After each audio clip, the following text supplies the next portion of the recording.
Bonjour, bienvenue dans une nouvelle vidéo de cybersécurité, la sécurité web pour les débutants, grâce aux exercices Over the Wire sur le level NATAF. Là, on va voir le level 9 ainsi que le level 10.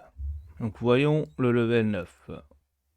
On l'ouvre dans un nouvel onglet, on met le nom d'utilisateur NATAF 9 ainsi que son mot de passe. On colle et là on accède.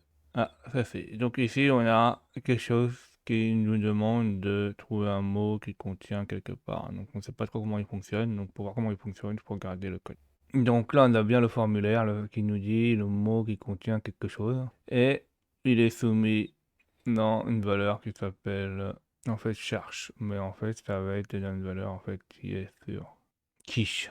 Donc qu'est-ce que fait le code PHP? En fait là on a une clé qui est vide et il dit que c'est si le tableau existe, on prend la valeur. Et donc et si le tableau, la chaîne de caractères n'est pas vide, donc si on n'a rien tapé, s'il y a quelque chose dans la chaîne de caractères plutôt, donc ça c'est-à-dire n'est pas vide, on va chercher quelque chose grâce à une fonction grep avec l'argument i qui veut dire en fait qui ignore la casse, qui recherche la chose qu'on a mis dedans et dans le dictionnaire. Et on a un truc qui s'appelle pass-through en PHP. Donc ça, normalement, ça devrait lancer une commande. On va voir ce que nous dit la documentation PHP. Copier, coller, une copie dans la documentation PHP. On met dans la langue. Donc ça nous dit que pass-through exécute un programme externe et affiche le résultat brut. Donc ça affiche vraiment le résultat du terminal. Donc il dit que c'est similaire aux commandes X ou système, mais les fonctions devraient être préférées alors que le résultat est de type binaire, d'accord, ok. Donc il y a un comportement qui permet d'améliorer le résultat. Et en scrollant vers le bas, on voit un avertissement en rouge qui est super intéressant. On dit que si les données provenant de l'utilisateur ont la permission d'être passées sur cette fonction, utilisez escape shell arg. Donc en fait, ça serait une protection qui éviterait d'exploiter les données arbitraires en effaçant certains caractères, donc en faisant une bonne sanitarisation. Ou pareil, tout ce qui est commande. Donc là, on voit qu'ici, on ne trouve pas les commandes qui permettent de gérer cette protection. Donc ça veut dire que là, en fait, si on a moyen d'exploiter ceci, ça pourrait fonctionner. Donc, nous voyons ce que fait cette commande. Donc, on peut aller dans l'éditeur de commandes là et regarder que ça fait cette commande. Donc on va dans le Extended Classroom qui permet d'exécuter du code PHP. On met ça là-dedans. On va changer les valeurs parce que ça on est sur un laboratoire qu'on ne contrôle pas. Alors, petit avertissement, ce laboratoire-là il est gratuit et bien dit que on ne doit pas faire n'importe quoi avec dans ce laboratoire-là pour éviter de le casser. Parce que là ce qu'on fait là, on peut casser le laboratoire, on peut casser le site en vrai, hein. Mettons par exemple une valeur qu'on ne connaît pas, on met une valeur aléatoire, par exemple on fait test, et on met un fichier où on est quasiment sûr qu'on trouve dans le système Linux. Donc on fait test, par exemple etc, hostname, et là on sait que c'est un fichier qui existe. On exécute le résultat, et on va voir si ça fonctionne. Donc là on n'a rien. Par contre, exécutons une commande simple, par exemple ls, et je vois si ça exécute une commande. Oui, là, ça exécute une commande.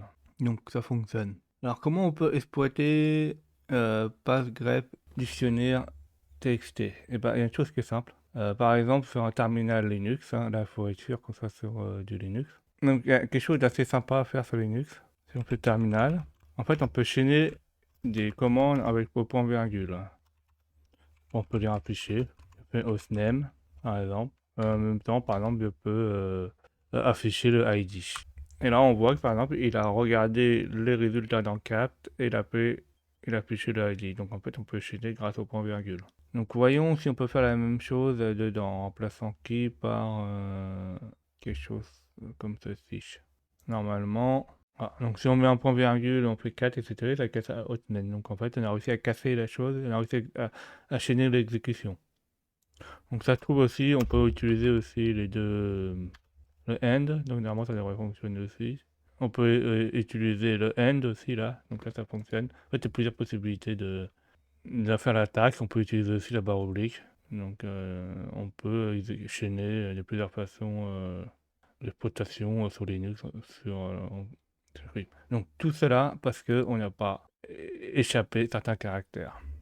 Donc, maintenant qu'on sait comment échapper les caractères, essayons d'exploiter ceci. Donc ici, ce qui nous intéresse, nous par exemple, on peut mettre ça, par exemple, on fait 4, et on veut lire le fichier etc.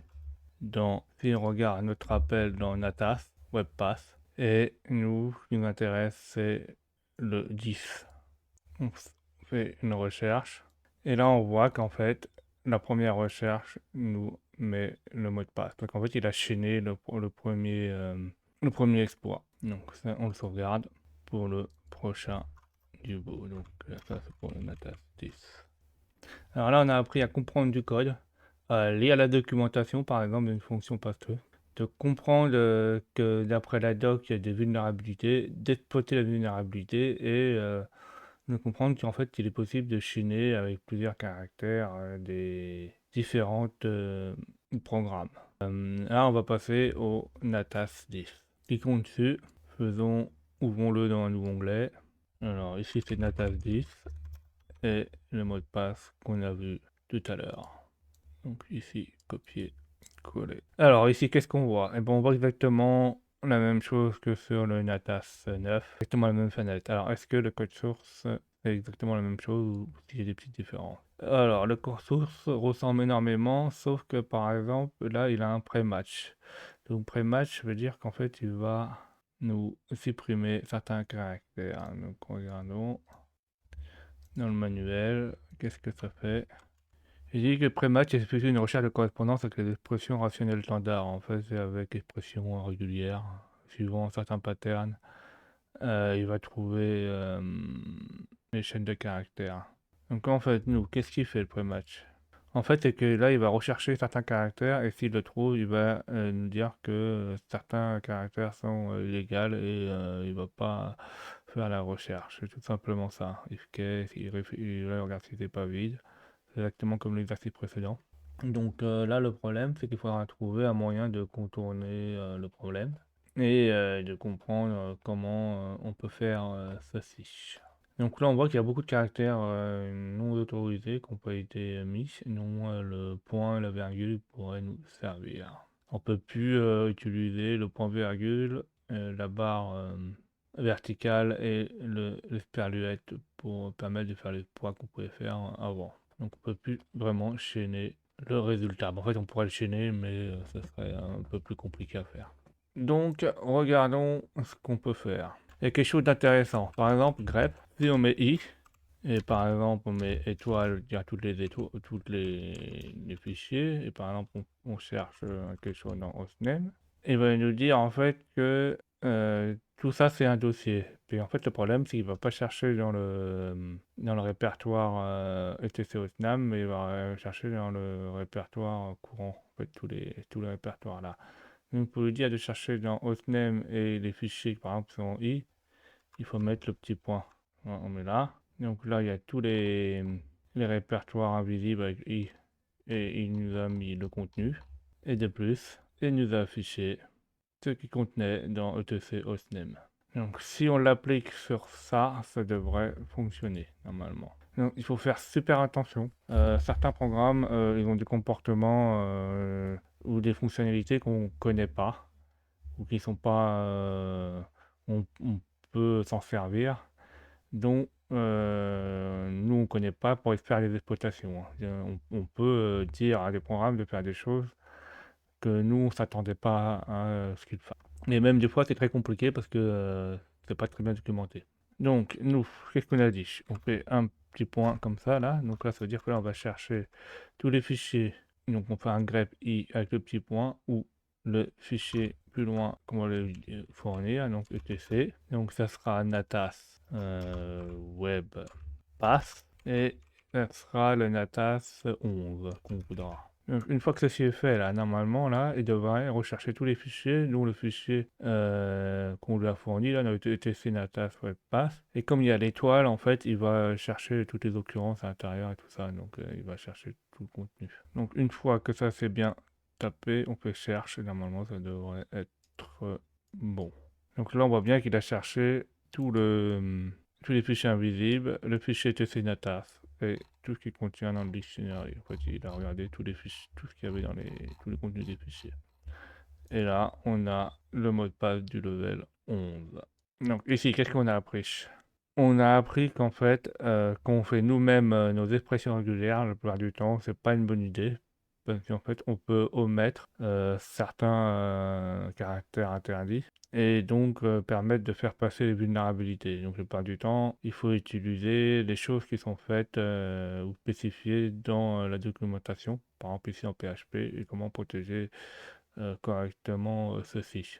Et il faut aussi faire des tests bien pointus pour voir si on n'a pas ce type d'injection possible, hein. Il faut faire un audit code. Et on a compris comment fonctionnent les expressions régulières et certains comportements de grep. Merci d'avoir vu cette vidéo. N'hésitez pas à mettre des pouces bleus et à vous abonner.